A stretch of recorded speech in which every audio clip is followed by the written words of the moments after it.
Good morning, everyone. This is Don in Kingdom 362, and today is a work together project. All right, what do I mean by that? Well, with 140,000 people a month, which is what last month's numbers were, I get a little pushback on some of what I do.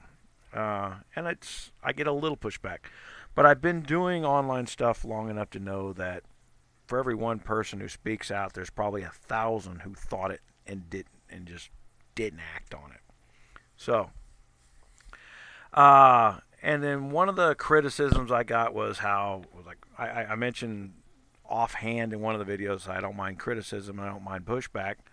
If you can prove me wrong, please just do so. I will adjust my thinking. Facts are facts with me. I'm not a liberal. What I feel does not matter. This is math. It will add up. uh, we have to shut down some of the silly thinking that I saw on some of the other YouTube channels of like, oh well, the artillery comes in on the end. It does graphically. The It does not do it mathematically. All right.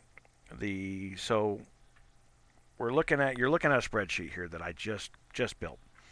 Okay, now this spreadsheet is a raw spreadsheet, and I'm calling this the guru. All right. Now, the point to this is we can go in there and set our March cap, right? I can go say, hey, I got 200,000 March cap. Boom, all the numbers change.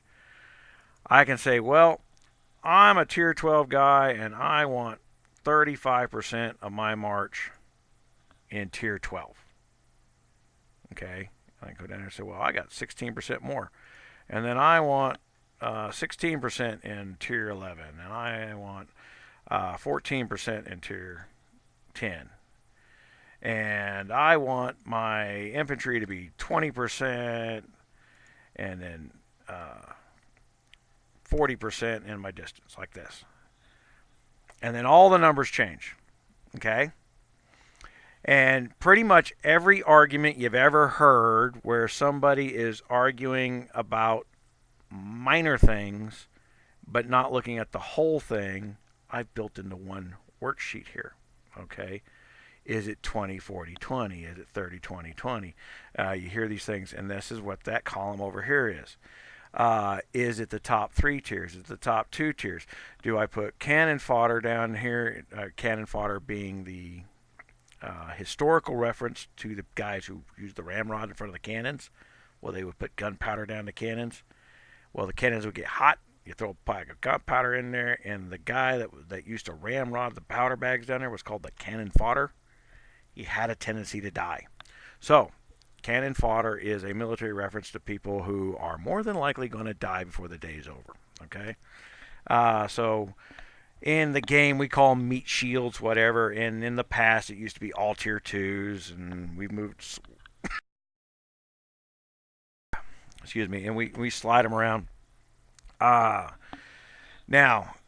there's certain things that from doing thousands and thousands and thousands of test hits that I know to be true, and there's certain things that have changed since the game is applying patches.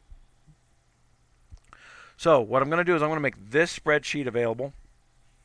I'm going to put an online version of this spreadsheet up to where we're trying to make it so it's shareable.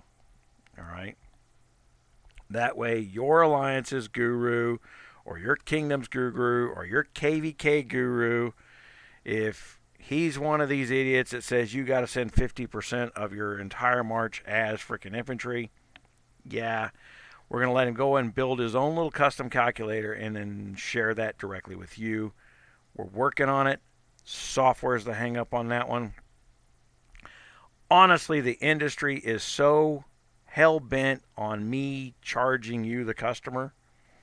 If I was to turn around and say, okay, I could put this form up here with software if I was to turn around and charge you money for building the form, and even then it wouldn't be made public. He would be able to make the form, and at that point He'd be able to print it and share it or turn it into a PDF like this. And I know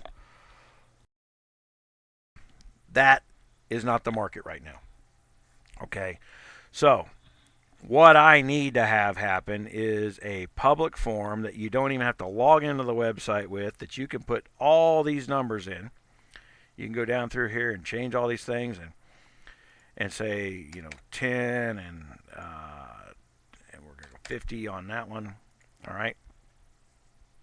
And the so that you can go through here and build this calculator out and then share it. All right. That's the point. And that's a matter of saving your calculator to a unique formula and a URL. And we just got to do it to where the URL is not this infinitesimally, impossibly long URL. Because what's done in the past is I could turn around and put a whole bunch of question marks in there. And frankly, they do this you can do this with a revenge calculator. You can go build a revenge calculator and then copy the URL that they make at the top, and it will repost the wolf event, the kingdom threat event, and it'll repopulate that based on the numbers you put into the calculator. Okay, so you can share your calculator or you can save your calculator from the revenge side. It creates this incredibly long URL, which is not user friendly, and at the same time, it's going to violate some texting rules depending on. You may not even be able to. I don't even know if you can share that in game. It's so long, okay, because you are talking about a host of fields here. What are we looking here? 16 times 5 and plus 1. Okay, so let's do that. 16 times 5. We already know that's 80. So it's 81 fields that you have to fill out in order to. So I would have to have a URL and then 81 variables at the end of this thing to auto-populate it. And it would be something like field 2 equals 35, and like this stuff. And we may wind up with that route depending on how lazy it is.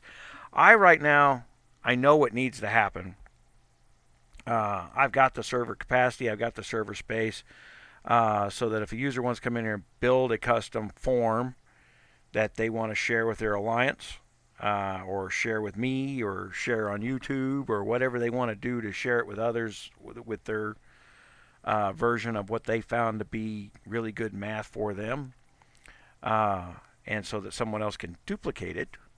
That's the point of sharing, is someone else, is you want to show somebody else your good work, and then at that point, because this is math, it is verifiable. So we are going to be talking about being able to duplicate your results. We get once again into the question of, you don't ask us about our infantry percentage or attack percentages and blah, blah, blah. And guys, I really promise you, it affects the output, but it does not affect the formation. All right. Okay, and where we're going to start, the reason we're starting doing this is war talents. Now, I mentioned war talents, and I'm getting people hunting me down in game, and it is frustrating that I realize it's just you on the other side of your phone, and you think you're just finding me, but it's not a one-on-one conversation, guys. I got 140,000 people who are trying to do this, all right? And while it's not all 140,000 trying to hunt me down in game, it is a very, very large percentage. And I think the frustrating part of it is every time one of you guys PMs me in game, yeah, I got to go delete that account because it automatically creates content, and you keep screwing up my contact list. Hold on a second. That's a GOG failure, that somebody wanting to contact me automatically is created as a contact for me, and that's not what I want. And for those who contacted, you know that I will. I well, as soon as I get time, I'll address it. The but there's I'm not a game resource, and to that end, they put the new help system in the upper left hand corner. And some of you guys may know that I got invited to that Discord group to write the how to's and stuff like that because of the channels and stuff that you watch and the fact that there's a lot of popularity around what I'm doing. Uh, and I went through their little spiel and with great resistance from the get go because they honestly I got more trust in a guy playing 3 card monte on the street corner. Uh, the game wants content written. They want content to compete against what I do specifically and or what others like me are doing. They are losing that war of information. And when I said, well, we want to put your name up in there and people will find you, and I'm like, the number of people who will actually go search for that name, they're going to do it in game, and that doesn't help me. And they give this mysterious, well, we can't tell you what kind of benefits we're going to give you. Well, if you can't tell me how much I'm going to get paid, then I'm not mowing your lawn, sir. It's not one of these things where I come back and say, the grass is cut, how much do I get now? And the guy goes, here's a quarter. Because this game has a habit of handing out 2,000 wood for $200 worth of stuff. So there's no trust built up in the background for that kind of scenario. And I volunteered to write the airship parts, where to find those things. Meanwhile, they're changing the damn thing on the fly. They put it in a rotation on the events. So it's a constantly on the fly type deal. And we have such a vast audience that spreads out not over just events, but over time. So I have to keep that in the back of my mind that you may be watching this video 3 months from now, 4 months from now. So it has to be somewhat relevant in the future, not just now. So I didn't always think that way, but then I'm having to redo some of my work, as most of you know. And that's because as they patch, we patch. The point where I stopped working with that Discord group, and one big red flag was it was a Discord group. Okay, the point where I stopped working with that completely was the minute they stuck a store in there. That little, oh, you need to go over here to our news center, and there's always a discount on some goods up in there. It's like, whoa. You went and added a store and financed the content after the content started getting created. And luckily, they added that store right before I submitted my first article on there. And I went, yeah, I'm not doing this. You put a buy button next to the work and didn't tell me how much I was getting paid. These articles and to get the graphics and the writing and the stuff together, and then you got to review it and you got to go over the grammar and you got to argue as somebody who's maybe a grammar Nazi that doesn't understand that proper grammar in English does not translate well to other languages. Sometimes you've got to use synonyms, and these are things that I actually understand. The way I talk to somebody that will be translating my words in Chinese is not the way I talk to other people. And then there's a little bit of, if you know me in game or something like that, if people talk, they talk about the militaristic manner in which I speak. Well, it's also the universally translatable manner in which I speak. I speak damn near robot. I've been doing this so long, I write in a way that Google understands, and I write in a way that translates well, and I'm constantly learning new synonyms and things like that. It's like if I want to talk to somebody in Chinese about a troll in their alliance, I don't use the word troll. They don't comprehend the word troll. There's no translation for the word troll. That's a English word, and it's slang on top of that, because it used to mean the goblin under the bridge who eats children. And now we're talking about children who should be eaten because they're pissing me off. So the word that we're using there is provocateur. So when you're talking to somebody in an Asian language and you want to talk about the troll in Casey or whatever, you say provocateur. And like I said, so you get into it's not as simple as just spewing out what it is you want people to know and hoping it lands. Uh, and I'm going into detail on this stuff too because there's other things that we're going to be doing where we're going to show you guys how to build your own competing website with me. I kid you not. It's competition is good. This is the brain dead manner in which youth are taught today. They think everything's about a monopoly, and it's not. I used to advise businesses, and especially in the gun store world. This is one of the reasons I am the GunMuse. And we'd go around to the gun stores and try to explain to gun stores that 5 gun stores in town was better than 4 gun stores in town, because it created communication amongst the customers and it increased sales. The having the one Walmart downtown that sold everything wasn't good. Okay, what'll happen when you're the one Walmart is prices will go up, the amount of inventory goes down, somebody uses a spreadsheet to determine what should be in stock, and it's only the highest profit items. And then you get what the liberals will say, the greedy corporate mindset. Well, the greedy corporate mindset is because somebody learned at a liberal business school how business works. And it has got nothing to do with how real business works. It has to do with the college-educated perception about how business works. There is always a conversation taking place that you, the business owner, I being the business owner of GutRogersRaiders.com, I don't know what you say to your friends. I don't know that you recommended this or recommended that. But I do want to know that information. So I'm a guru in the information of the unheard. You are holding a conversation, and it's the lack of information that I look at. I look at the holes, and I say, okay, there's nothing to show me that 2 plus 2 equals 4 here, but I got x plus y equals 4. So let's talk about what x said to y. Okay. Well, I know the answer is 4 because I see where they landed. Now, it doesn't mean that it was x said 2 and y said 2. X could have said 1 and y said 3, right? And then we got to determine whether or not we care about what they said or how they got there, but can we duplicate it?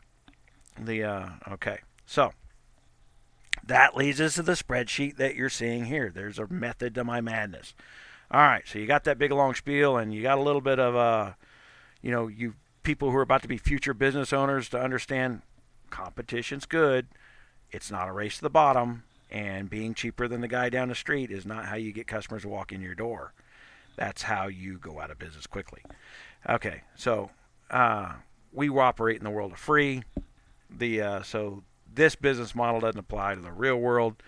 This is about numbers. We got 140,000 people last month. We'll probably be around 240, 280,000 next month at the rate of growth that we're going. And we're here to encourage people to be more interactive with their thinking. So I'm giving you a tool to create a tool. Now, there's been some spark ups. There's a thing called a Russian Bears now got a calculator, and Revenge still hadn't done a PvP deal. I can't imagine what's making them not want to copy me yet. They've got the precedence and the time over me. They really should be copying the PvP thing. They don't. They may just not want to do it. And I kind of get that. It's something they've given up on. They're chasing some new game. But it is a still well referred to area.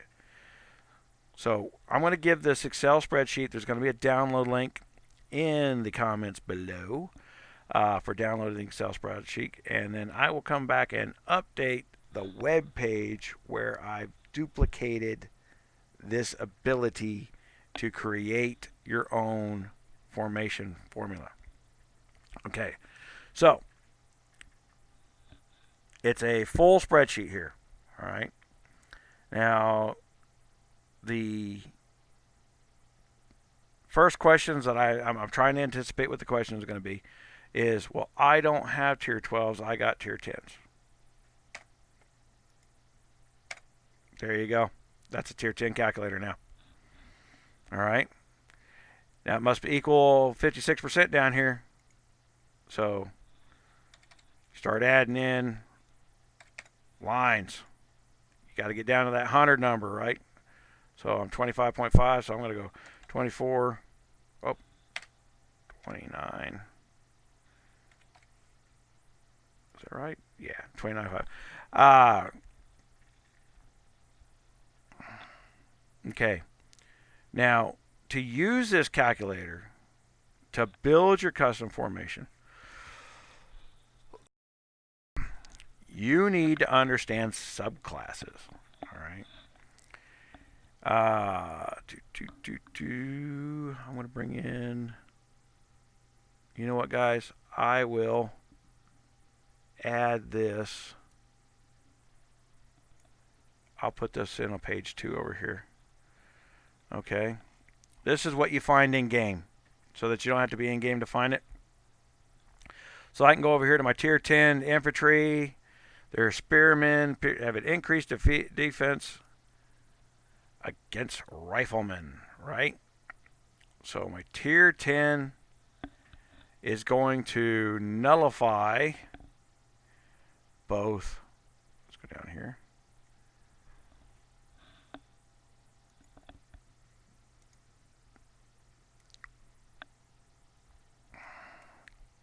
Okay, so my tier 10 riflemen have an increased attack against musketeers.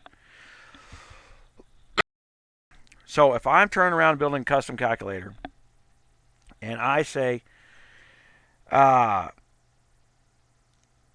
tier 10, I'm a tier 10 calculator, and I'm going to turn around and say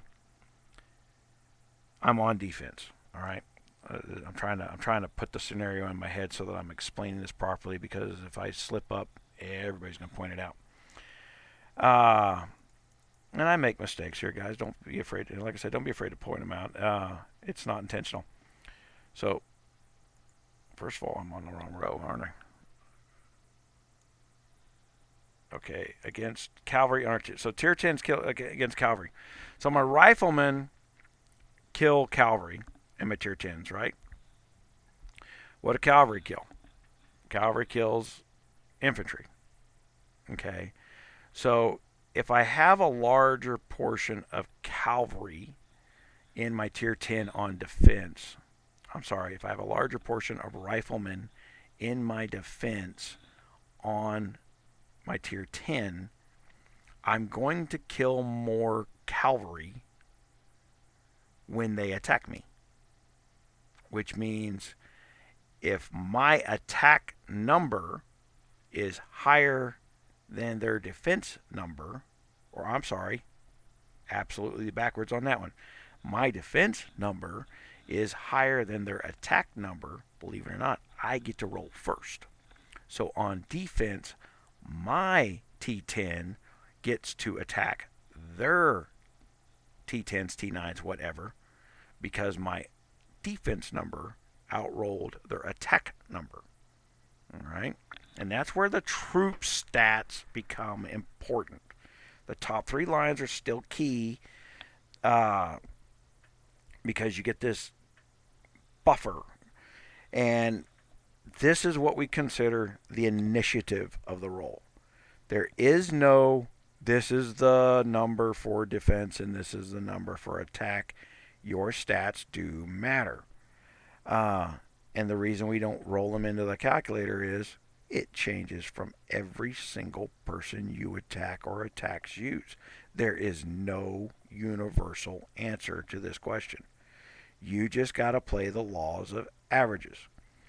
You'll know if you are stronger than most players or if you are weaker than most players. So this is where war talents start to come in. All right. Now that's initiative on the roll. That sets up the initiative.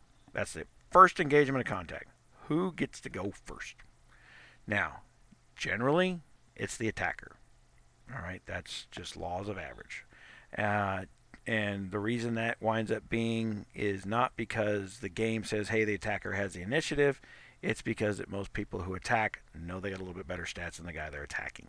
So they always have that attack number that's higher than the defense number. So it just becomes, like I said, a law of averages of gameplay. This gets into the humans and the way they act and not so much the math. So it skews our pool, and it says that the attack numbers are always going to be better than the defense numbers because people don't risk their stuff needlessly. All right. So on that top tier pool, we're going to turn around. We're going to be looking at this interaction, and we're going to say, okay, so I got my tier 10s. My riflemen have an increased attack against cavalry. So if I skew my tier 10 riflemen a little bit to the positive, go back over here, and I go distance, and I say 45.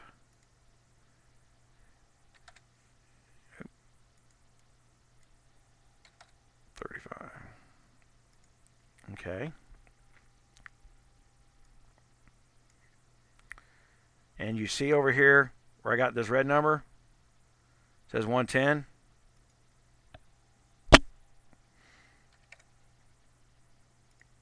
That meant my tier 10 was now over my roll. And dirty little secret, I can tell you that's a pretty good setup of percentages for a tier 10 roll. All right.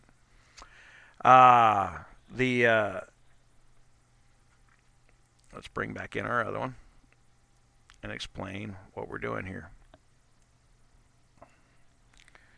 So, somebody's attacking me. Then they're going to have, depending on what tier marches they have, right? They're going to have their different percentages set up. And we're going to go down here to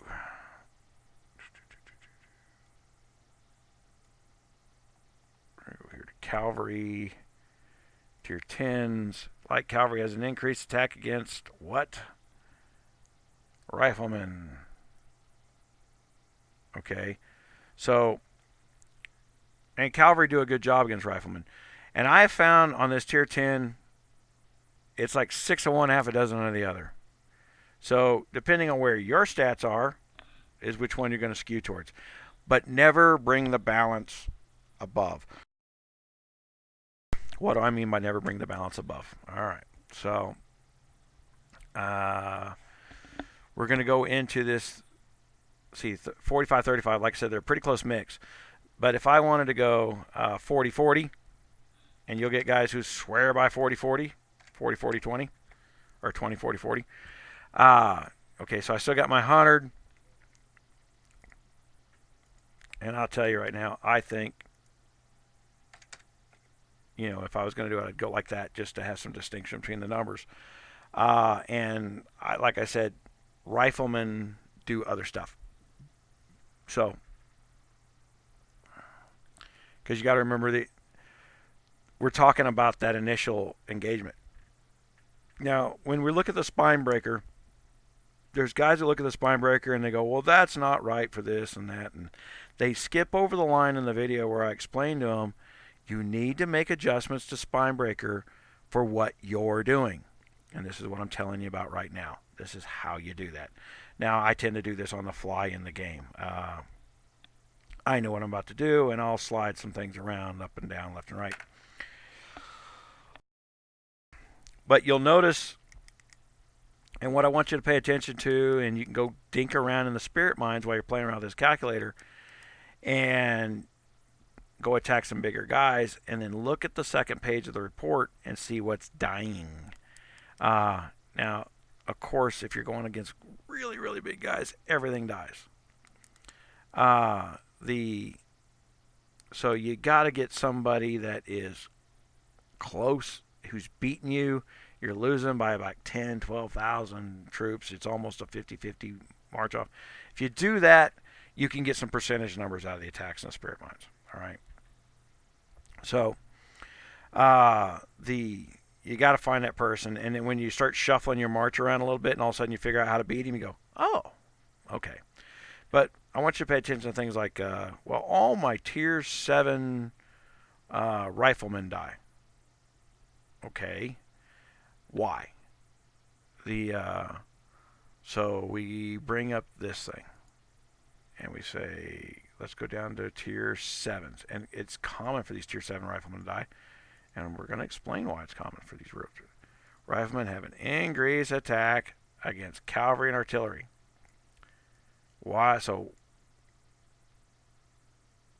they're attacking cavalry during the roll at some point. They're also defending against infantry. Okay, so you got two things that are going to attack your tier 7s. And let's go to infantry.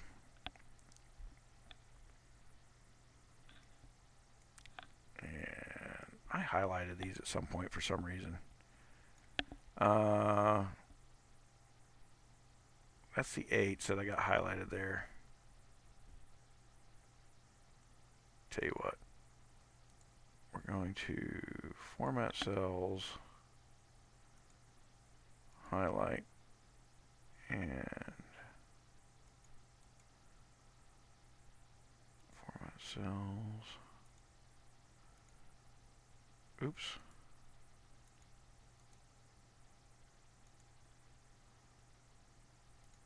I'm going to mark all my tier 10s here so I can not be on the wrong row as I'm dinking around with you guys. And like I said, I will put a copy of this in page 2 of this Excel spreadsheet, so you can do the same thing and just format a cell and or a row and know where you're playing at. So light cavalry has an increased attack against riflemen. Okay, so I have my tier 10 cavalry, but also look, I have my tier 9 cavalry that have the exact same subclass. So if you want to know why your tier 7s die a lot, that's because there is a very heavy damage rollover with a tier 10 castle where they have two areas where their cavalry are attacking riflemen, and damage rolls from tier to tier to tier. So if my tier 10 has leftover damage, then my tier 9 gets extra damage. And then it kind of just cascades down because you know their march has fewer and fewer of them, right? So where they have the most cavalry is in their tier 10s and tier 9s as a tier 10 castle. And so they're going to kill a lot of 8s and 7s. That's what tier 10 formulations are going to do. And that's why your tier 7 riflemen have a tendency to die a lot. And if you're on defense and you're trying to stop that from happening, you may. So we need to kill cavalry, right? You're going up against a C30. Playing laws of averages, a lot of C30s out there. You know they're going to roll cavalry. So we need to go increase defense against light cavalry. And then on tier 7, increase defense of light cavalry. So we would go back to our calculator, and we would say that on T10s, look how light my infantry is there. So if this was an attack setup we were talking about before, it's like, well, hell no, I'm just wanting my march set up for a tower. When we talk defense here, we're talking tower. You kind of get the perfect defense if you spam lots of troops in your castle. A stronger castle with bigger stats is going to still hit you. It's going to take very large numbers out. You've seen the 600,000 million hits. Uh, the but we know we don't want them to keep cascading down in damage rolls. So if I was to look at my castle and I would say, as a defense mechanism, I'm going to stack a crap load of T10 infantry. Okay? And that's going to stop their T10 cavalry from having any damage roll over into my T9 tiers. So in a event where everybody's bringing their A game, like KVK or UAC, and we're doing a tower setup, this is where you get into the simplified mindset of bring more infantry, more infantry. They don't mean all infantry. They may be saying it, they just don't know what they're saying, because tier 9 infantry doesn't do the same job as tier 10 infantry. So we go back. All right. And remember, all it's doing is stopping the cavalry for the most part. And it's not all they're doing, but it's basically all they're doing. All right. I'm trying to oversimplify because I realize you're looking at this and your eyes are probably rolled all the way back to where you can check out your own asshole at this point.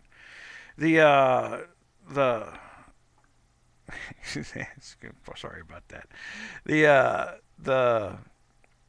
So we go into our level 9s. And I'm sorry, yeah. So we're stopping riflemen with our tier 10 infantry. Okay, we're stopping the riflemen from killing the cavalry. And then our tier 9s are going to be a defense against that cavalry. So when we say C30 on defense, bring more infantry. Okay, we want less of our infantry to die, correct? That means we got to kill more cavalry during the hit. So we should be stacking what? The answer, folks, is where you see, I told you this is a good number right here. Okay, so I would go to my tier 9. And see, I know my cavalry on my tier 9s and tier 10s are the same. And then this is be one of these things where I turn around and go like so. And it's probably going to be more like this. Okay. So now I just built my top 2 tiers. Okay. And now this is a good... It's not going to stop damage from occurring. It's going to stop damage from cascading. Okay. We just don't want to get a roll away damage number where it's rolling from hit to hit to hit. Because once you get into a rally, the damage left over from somebody who got hit gets rolled over to the next guy, and then it becomes this pool number of damage. Okay. So if I say some magical number of my tier 10s do 100 damage on each tier, and it only took 80 to kill out his thing, well, then tier 2 gets 120. And then only took 80, well, then tier 3 gets 140. And that's why you see this mythical number of I killed 300,000 troops and only lost 4,000. All right. So, and I know I'm pointing at imaginary numbers over here, but play with me. We'll bring puppets out in the next video, I promise. So I'm not going to explain to you how to build your calculators from top to bottom. What I'm doing is I'm explaining to you how to understand subclass interaction, and then for somebody else to come back and say, I built this calculator and I think it's awesome for T10s. And then what you can do at that point is you can have that calculator already built and sent it to me, and I can duplicate your results. And if I find out that that's true, we'll make it the next spine breaker for that class. So we're going to break the spine breaker up into tiered classes because it is too hard to do otherwise. So we're giving everybody this tool. Now, where do war talents play into this game? All right, guys. War talents. War talents affect either percentages, like adding defense number, taking your defense number and adding it to attack so that you get that initiative advantage. All right. And that's one of those things where you know you're there, but you're not quite there type things. And quite frankly, I don't think anybody knows that answer. So the guys, where the percentage numbers roll from defense to attack, I really think, or you're adding more to your defense so that you have the better initiative over an attack number. I really think that is a max castle versus max castle game, but even then at that point, they're max war talents versus max war talents. But you can play down on, because like I said, damage rolls from tier to tier to tier to tier. You can skip and hop down your tiers in your war talents. So let's look at the percentages of the top two rows. I'm going to make these numbers 0 just because to make it easier for you guys to see. All right, so there's my tier 9 infantry. Okay. Well, that would be something that I probably want to add a war talent to because it's my big number on that line. There's my tier 10 distance. Be something I want to add a war talent to because it's a big number on my line. And or my cavalry. Okay. Now, tier 9 distance, I got a like number there, but that does an important job.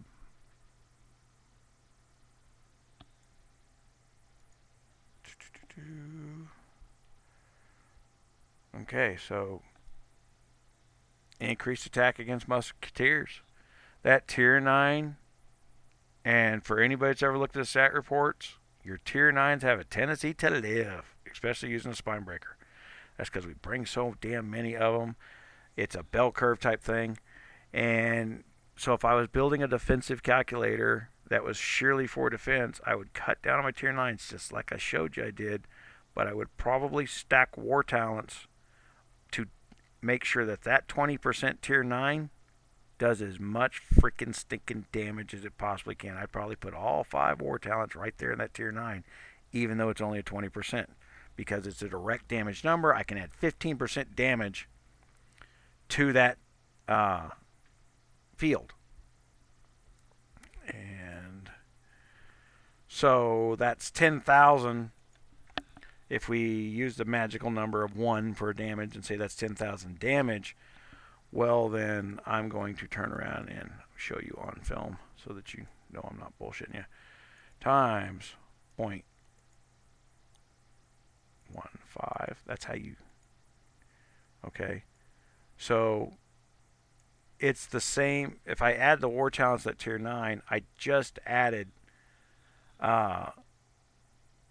in effect 11,500 of those instead of just 10,000. It's an extra 1,500 on there. And now that damage is rolling over to more infantry. So the 15% damage numbers, and damage is a 100% number. So if I'm landing the damage for every troop that does land the damage, it's getting full damage and getting 15% more of it. And remember, we're adding damage to a pool. So depending at that point, let's say I am wondering what stats to add. Well, I'm playing defense. Do I ignore my attack distance? No, because it's your attack number even on defense that turns around and determines how many infantry you're going to kill in the next tier. So you want to win that roll so that your damage lands.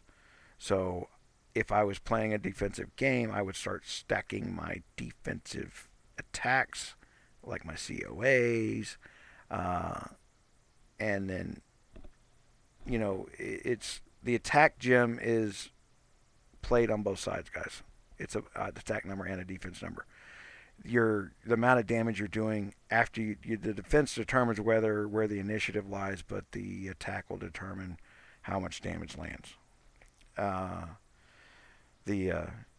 In my opinion, I'm going to start putting that clarifier on there. Everybody thinks I talk with certainty, and It's just a matter of experience. I've really played with these numbers. I had never what you're seeing here in the Excel calculator that I just built here. I generally do with a pen and paper. Uh, the I It's just easier for me.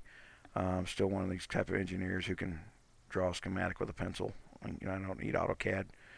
Uh, so I'm giving you the foundational tool to build another tool so that you can build a better formation, so that you can build a better rally, and so that you can build a better strategy to have a better defense and or a better offense to have a better event. So this is me going backwards in time and saying, here's how I get from point A to point B. This is what I do. Uh, the Some of this stuff is now that I know where the war talents lay on top of each other and how they're affecting it. I let some of the craziness get into my brain when they come out with a patch of the war talents, because the very first event we just got smashed by people who could afford to go out and buy 45, 50 war talents on day one. Uh, I think I still only got like 12, and this is 3 or 4 months after the patch came out. So it's a very expensive area. It's not one that you want to ignore, but oh my gosh, it is a money suck that I'm not going to chase. I'm not going to chase that rabbit. Uh, the And the reason I'm not going to chase that rabbit too much is there is still initiative in the role, and there's still room to play around with these calculators to counteract war talent stacking. Uh, we're starting to prove that. If you've seen some of my previous KVK videos where I finally started figuring out how to beat some of the C35s on my C32, because everybody goes, oh, the T11s have gotten so powerful. Well, the T11s is a T9 tier castle. C26 through C29s are very powerful castles. Uh, they always have been. I was pushing around C32, C33s with my C20s, 8s, and 9s a long time ago, up until about 4 months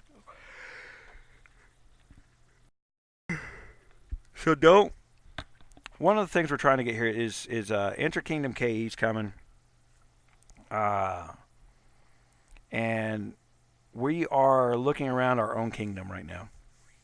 I've got guys leaving my alliance and taking what we learn where we are, and we're going to other alliances, and we're looking at them and going, you guys are just spending. You've got no direction and no guidance here.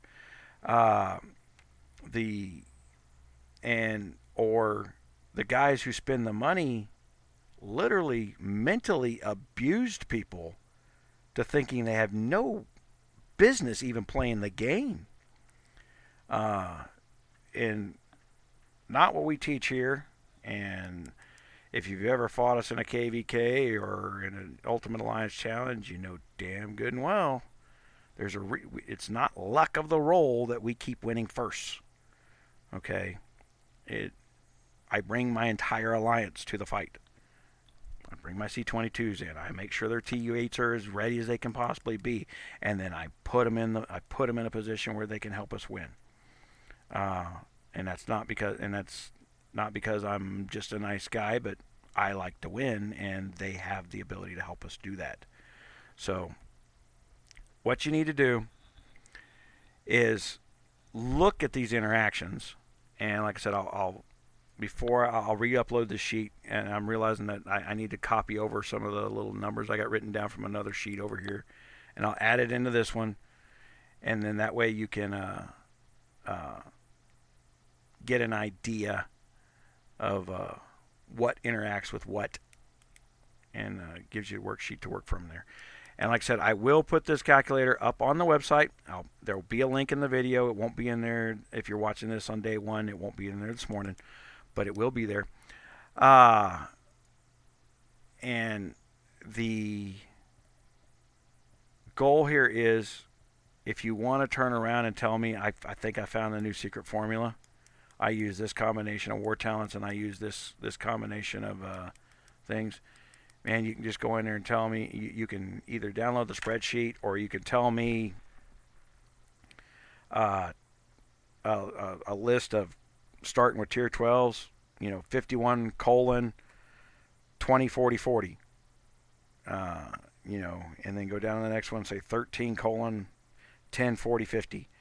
And you can just give me a list of numbers that you can that's even small enough to PM me with in game, and then I can actually go back and plug them into the spreadsheet if I need to. But this is the other reason for doing this, is those guys who want to turn around and say, you're wrong, it's done this way. You have a way to communicate with me. You know what I need to understand what you're talking about now. And so if you give me the numbers that you worked with and the war talents you stacked on top of them, I can duplicate the information. And I can tell you, well, it worked well in that situation, or it works well as a good bell curve. Situational awareness is key to all this stuff, guys. Whether you're on attack or on defense, if you're in the spirit mines, if you're on a PvP event, your airship setups, and this is one of these things where the events are now starting to get so scattered that I've slowed down on my airship growth to spread out my assault and guardian weapons from the spirit mines, so that I have at least 20s on all 4 tabs of my airship at the same time, so that I don't have to spend freaking 10,000 gold a week respecking my airship. So my airships become more of a balance. I make sure the assault and defense tabs are maxed out, and now I'm turning around and making sure I at least have 20s on my beast and gather tabs for other events. So balance seems to be drifting into the game, in my opinion. I'm seeing it coming. I hope that you're seeing the same thing. Whatever comes, we have a form to communicate. This is it. So bottom right hand corners, this is going to be on the developers list for those who follow that, because usually the guys who follow my developers playlist are, they want to pick things apart, and that's just what we do. It's fun.